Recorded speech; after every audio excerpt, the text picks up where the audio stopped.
video does contain some graphic images that I will censor. Oh shit! Oh shit!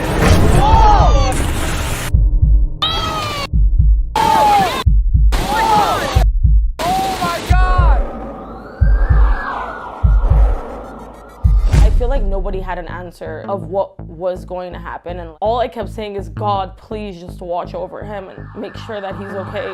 When I woke up in the hospital, I was in shock. I was in a lot of pain. I tore some ligaments in my leg. I broke my foot. I broke my hip. I shattered my skull in 9 places. I shattered my eye socket. I almost lost my eye, and I almost died. The only thing you want to do when you wake up in pain is just heal. I'm not an expert, but I think I hit the tractor.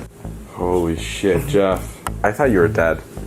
I was dead too. You were joking right when we got here. They asked you what your job was and you said you're a male model. How's that a joke, bro? We gotta drain the Botox before we operate. Jeff. You're not freaking out, right? So exactly what happened, Jeff? I look like I just got in a UFC fight with like a UFC champion. I'm getting the best medical attention money could buy. David's paying for the whole thing. We're good. I'm gonna look better than I did before. Oh my God, at least you have your sense of humor.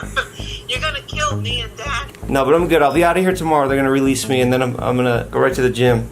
Jeff, I'll come out there and kick your ass if you don't take it easy. When I first woke up, I was still kind of in shock. I didn't really know how severe my injuries were, so I just tried to joke around about it. I was also on a lot of drugs. What, are you gonna quit vlogging now after this? It's scary, bro. You can't quit. This is all for nothing. We gotta finish the video? As soon as they let me out of here, I'm jumping. And I had already prepared for death over the past week, which is just ironic that like I almost die doing something completely different than what I thought would have killed me. You know what I noticed? Nobody panics when things go according to plan, even if the plan is horrifying. I felt like Two-Face. David came. I told him, you should have came here dressed as the Joker in the nurse outfit. He was like, that's what you want me to do? I was like, yeah, it'd mean a lot to me. I can't believe you fucking came in here with the Joker makeup on. You sick fuck.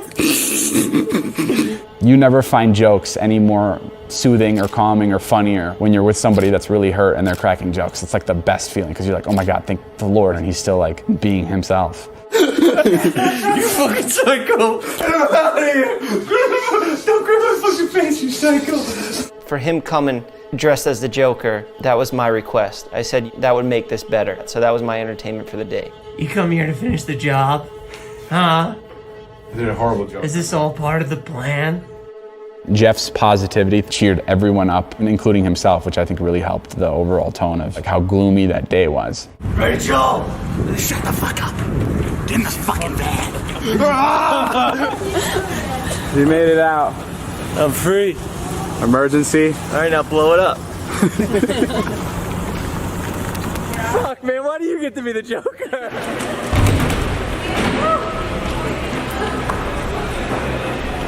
Metal plates. They help me up. This is the new normal for me. This is my life now. Alright, we're here in Utah. It's about, what, 10 days since the accident? Yeah. And I'm getting my stitches out. And I'm gonna get to see my hero, my doctor, Todd Cook. He's the man that put my face back together.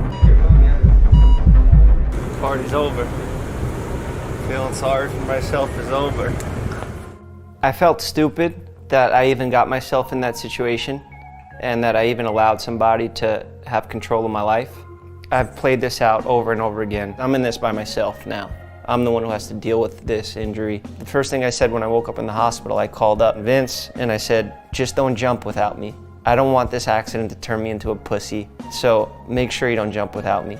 The second I get out of here, I'm jumping because I need to get back to where I was at right before this happened. This just makes the story so much better. He still jumped. The brain and the heart are 2 organs that don't like to be injured, and they do not recover well. I feel it in the back of this eye. Do you have any double vision? If I look like that way, yeah, it's an accident. Shit happens. Shit doesn't always go as planned. But this was not my fault. I didn't sign up to swing around an excavator at 60 miles per hour. David, he didn't sign up to nearly kill his friend and nearly lose everything that he's worked for. Nobody asked for this, but this is what happened. I know that I'll come back from this and I'll make it on my own, but we're lucky that I'm not dead and I'm not blind. It was just a lot emotionally. I felt scared and angry that I had to go through this. I want to erase that day and get back to where I was at. Oof. It's gonna go down. It's gonna go better. Damn. It's not as cool as I thought it would look.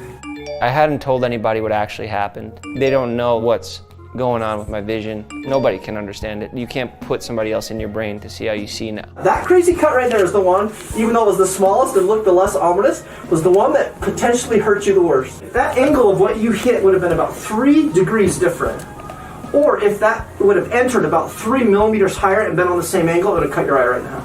And if it was a few inches the other way, it would have killed me? If going the other way, it would have cut the big blood vessel and you would have died. Yeah. Oh, that was going so fast. Dude, you could have died so easy. That is insane. I believe that this life is not random. I think that the things in our lives that happen, at the time they're happening, they often don't make any sense whatsoever. But when we look in the retrospectoscope back, there's always an opportunity that's provided to us. Most of the time an opportunity to eventually be able to help someone else in a way that's similar. That can help you to realize like what your potential is, and you actually go do it. So that's a team effort. We'll continue to be a team. Dr. Todd was great. I thought he was too cool and funny to be a good doctor. All right, we're back at the scene of the crime. Figured I'd come back here and reminisce on where I almost died. I gotta go get closure. I gotta go say goodbye. It feels eerie. I still see the tire tracks from the fucking stupid thing.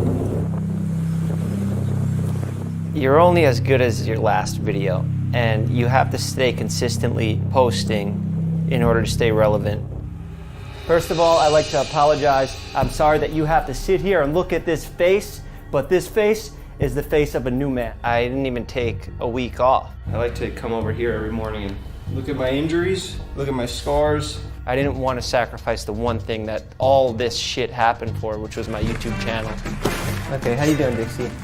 Thanks for coming. Oh yeah, no problem. I filmed the Dixie D'Amelio episode. We just play it up as like a joke. We make it like it's prosthetic makeup. I don't even think she knew if my injuries were real or not. Yeah, I can't even laugh anymore. I don't know if it's you or the plate that's wedged in my brain. I don't know if it was a good idea still, if I kept going through this, but I did it. Hey, it's crazy, we're both a little banged up. Okay, what happened to you? I fell off a building. And then I shot the Oliver Tree episode, and he didn't even know if my injuries were real or not either, and he crashed into me with this scooter. Whoa, whoa, whoa, whoa, whoa! Ah! And he crashed into my fractured foot, and that was real. One of my favorite pillows because it has emotions, just like us people. Sometimes you're happy and sometimes you're sad. If I'm in a sad mood, I'll keep it on the happy side. Not telling everybody made it a lot harder.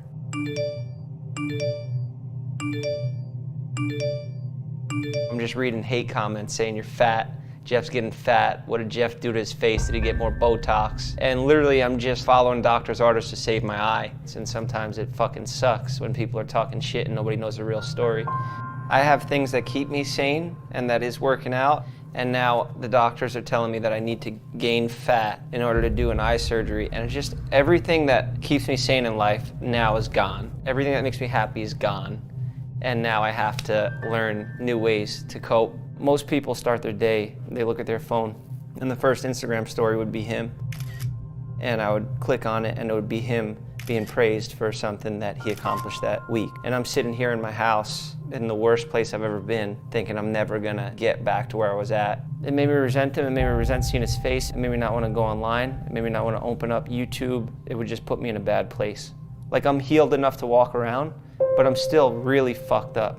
You guys both have to sit down and talk about it. How you feel, how he feels. He didn't know what to do to be there for you. He almost died, Jonah. All you had to do was come check on me, talk to me man to man in person, and that's it. I can lie and say everything's fine. Yeah. But that's not gonna get me anywhere. I wanted to make it clear to him that this was a problem that we both had to fix now. Hey guys, I made a mood board. That made me happy. I cut his eye out with a knife. It's just a joke. Relax, everybody. I'm not really gonna cut his eye out. I'm trying to stay positive. That's all I can really do. Just keep pumping iron. Let out the frustration on this. Casey Neistat, he's one of the most respected creators on the YouTube platform. He's a good friend of mine and an inspiration. I think I was like 25 or 26. I'm zipping around Chinatown. Guy runs a red light, boom. Shattered this femur. So this is all metal, it's all metal, it's all metal. Had the femoral artery been severed by the shattered femur, it would have been lights out for Casey. And up until that point, I was like invincible Casey. Crazy, mountain climbing, just maniac, motorcycle driving Casey. You hear people talk about when they realize they're not invincible. For it to happen in one moment, the moment like you hit that excavator, don't fucking bullshit yourself. You will never be the Jeff you were before this, but you'll live your life differently. You'll conduct yourself differently because you went through this experience. You will heal. Yeah. You'll be back. It's still early. I'm only 3 months in. You're brave for talking about it in such a vulnerable way, but what will be with you forever are these emotions and like these thoughts that you're struggling to reconcile right now. You're struggling to make sense of that. The more of a grudge you could ever hold, the more it's gonna hold you down. The only way to elevate yourself is to let go of any stress or anxiety or ill will you feel towards anybody else. Just the hard part is it's like just easier said than done because I know all these things and I'm not a kid, you know, like he's young and he will need to make a few mistakes to learn everything. I made my mistakes over and over again. I've done really dumb shit before. I know the right thing is move on, it was an accident, and that's what I'm trying to do. It's just so early on. It's hard to actually do it. If you're having a tough time with it, you shouldn't beat yourself up. Well, thank you, Casey. I appreciate it. No, of course, man. Does this make you happy? Fuck off. My face. Fuck off. I feel weird because we haven't talked in the past month. Right. I think he needs to experience what we were doing. If that will help, I will definitely go skydiving with you. I just wanna go to Burning Man and suck my own dick.